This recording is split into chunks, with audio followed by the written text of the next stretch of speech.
Angeles Fire Department, I just met with Chief Crowley and removed her as fire chief. I have appointed a 41-year veteran of the fire department, former Chief Deputy Ronald Villanueva, as interim fire chief. He is respected and ready to hit the ground running. So let me be clear.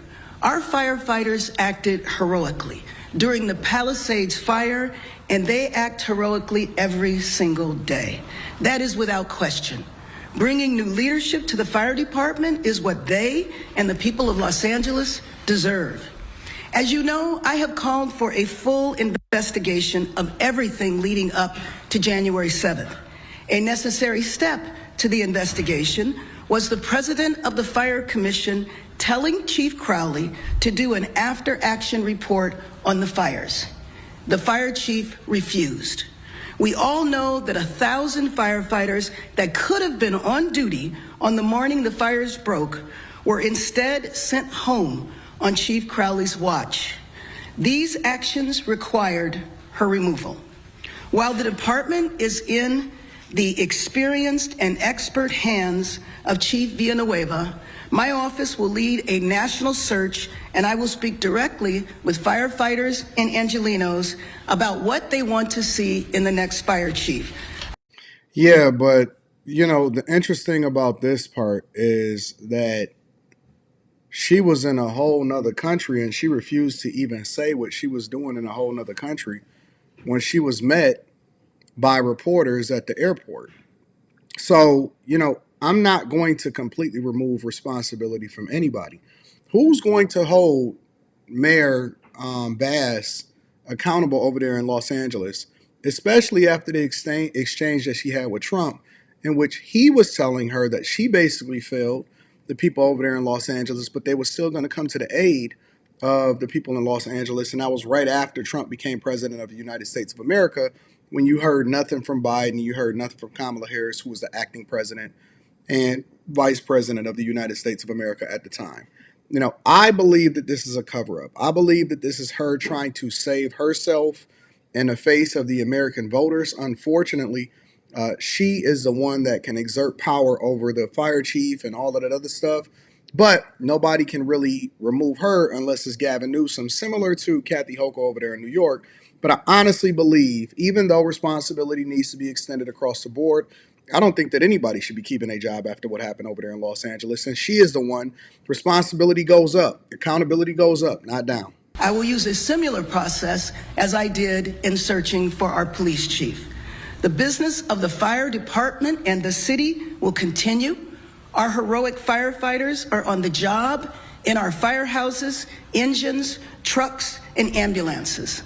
The recovery of the Palisades is months ahead of expectations. Los Angeles is moving forward on all fronts, and we will keep moving forward together. I'd now like to introduce the Chief of the Los Angeles Fire Department, Ronnie Villanueva. Now, see, and again, I do believe that this is trying to absolve her of responsibility. She doesn't want to take accountability for what really happened. I've never heard her, not one time, apologize to the people over in Los Angeles or the Palisades. And one of the biggest things that people were holding her accountable for was the fact that they cut the fire department budget prior to these fires coming out, and there was no preventative maintenance. Obviously, Trump was highlighting how the reservoirs and the actual fire hoses, or not the fire hoses, but the fire hydrants, wasn't as active, or a lot of them was not active as they should have been. And we all know that fires break out over in Los Angeles on a regular basis, or over in the Los Angeles area in California, abroad. And then not only that, but I believe that they are responsible for the fire extending beyond that and going into different areas, in which obviously that was the biggest story in the beginning of the year prior to Trump actually taking office. So, you know, when we start to extend accountability, I haven't seen anything from Karen Bass on accountability. I think that she's been amongst one of the worst mayors in the United States of America, right up there with Mike Johnson and Brandon Johnson over in Denver and Chicago. And then we've seen Eric Adams flip over there in New York City. But, you know, from the migrant crisis all the way to the handling of the fires, she could quite possibly be the worst mayor in the United States of America for how it is that she's handling disaster. Let me hear a little bit from the fire chief, and then we're going to give y'all our final thoughts.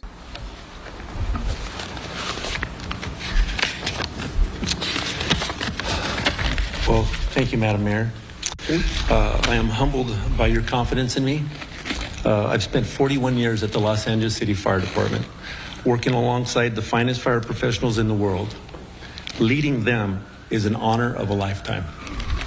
I pledge to the mayor, our firefighters, and to the people of Los Angeles is that the Los Angeles City Fire Department will be prepared. The Los Angeles City Fire Department will respond, and the Los Angeles City Fire Department will keep you safe. And to all of firefighters, I want you to know the love that I have for this department is the reason I'm coming back in this capacity. I watched last month as you were in the fiercest firefight in Los Angeles history, bravely battling the fires for days on end. I am grateful to work alongside all of you once again. Thank you very much. And before I open it up for questions, let me acknowledge the President of the City Council, Marquise Harris Dawson, Councilmember Curran Price, Councilmember Hugo Soto Martinez, Councilmember Adrien Nazarian. Yes. Well, I've got a question for you. You said that removing Chief Crowley is in the best interest of Los Angeles public safety. What specifically did she do to endanger public safety?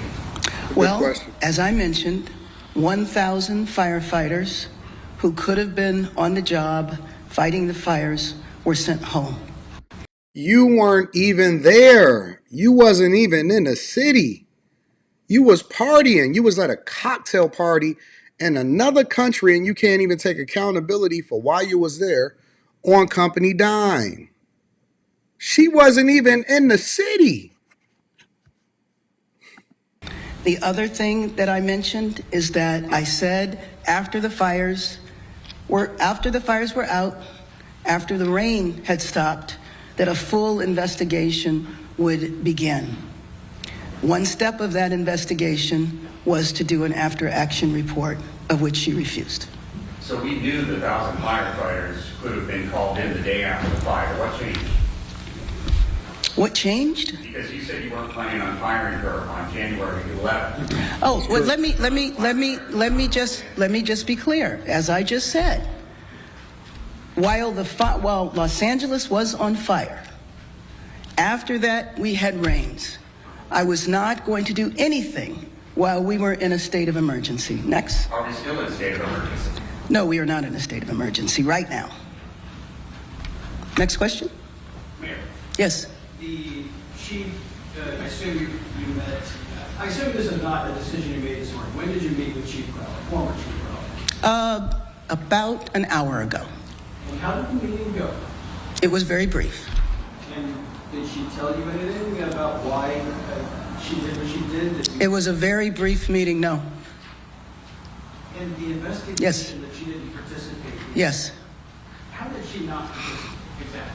Well, what I said is that the president of the Fire Commission told her to do a after-action report. She refused to do the report. Did she give a reason for refusing? Next. Yes, thanks, Madam Mayor. Did the former chief ever talk about, what plan was in place, where she had positioned the firefighters? Is that become clear to you? No, it is not. Next question. Yes. Is the city required to do an after-action report under Health Title 19? Yes, it is required. I don't know about the title that you just mentioned, but yes, it is. Yeah, again, I think that this is just her trying to skirt responsibility. I do think the fire chief was incompetent, but I think that she was more incompetent. And if the fire chief was to lose their job, and I think that they're just collateral damage at this point, then she should absolutely lose her job also. I don't trust any of these politicians, especially over there in Los Angeles. I think that Karen Bass, again, is absolutely negligent when it came to everybody losing their homes. And she should absolutely be removed. If not for the next election, then absolutely should step down. But we know that that's never going to happen. Let me know what y'all think inside of the comments. Make sure y'all tap into the Patreon. Link is in the description. Also, Teach Henley, 40% off your first order plus 20% off for life. And then subscribe to the channel. I'm going to see y'all on After Hours tonight. Peace.